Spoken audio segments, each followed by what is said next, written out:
State asida tangdu leitaba hanjin-nabagi pandamda Tongan Tonganba Phurup Singi Mihut Yaoba Meepham Silchar Da Pangthokli haina Chief Minister N Biren phongdokhre. Wafam singarang puthokiba senba chahi lising ani kun mari kun gamangagi budget estimate ki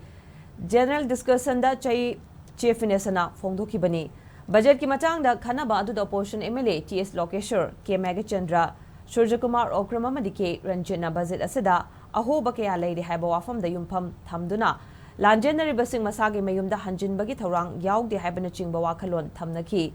Khetrigao ASG MLA Nuru Hassan su mahaki wakhalon thamki MLA Surjakumarna. Budget asi copy paste budget ni masida lamda masida senthok lambi hantarakpagi miyamna thengnariba awaba kya asida miyeng thamagi wafam yaugde haina su phongdokhi. MLA sing wafam taraba matungda Chief Minister MLA sing yauna leidiba lushingba singna pungning fatana thabak tawsi haina appeal tawki. Thogli beirang asi kanana su thoganingde lengak asina tangdu leitaba hanjilana bukhona bayaba honari lanjenariba singsu masaki mayumda hanjinan hore Churachandpur gi oina khudongchadaba leibana hojiki oina hanjinduna leiba yadabagi pibam leidi adubu moregi oina lanjenaraliba sing masagi mayumda hanjinduna leihanana bahonari suksoi shoidana tangdu leitaba lakani masada MLA khudingmangna suggestion pibiningba leirabadi madugidamakche MLA sing unanaba sem saduna lei Lakpiyu haina Chief Minister na makachana phongdokhi. Budget asigi apam ayamba senfam employees sing ithagi tolo piba amadi center gi loan gi senfam da chatlabasu chawkha torang gi thabak sing senfam hanthaba leiti haina su Chief Minister na makachana phongdokhi. Special package akoi tale ahan bada hek horapgi da koi 2000 crore pibi na koi haibani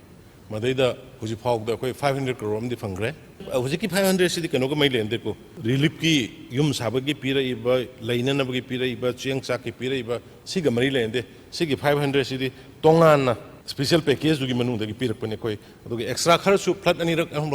thokre health storm thokre ma thokre mina koi hena paisa pina bahai dana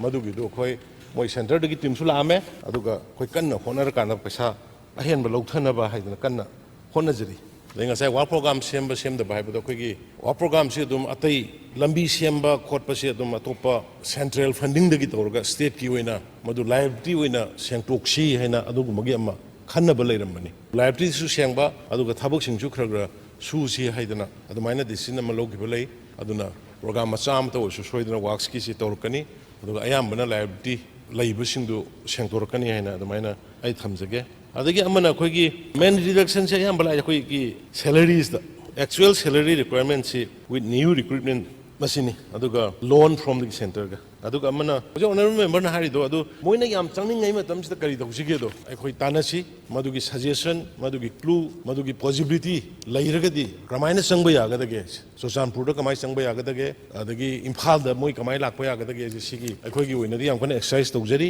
adu somda library member singna madugi Kudong saba madugi leiragadi punna koi phaminaraga tanamina ba yai ai madugi damta thong hanga thamjari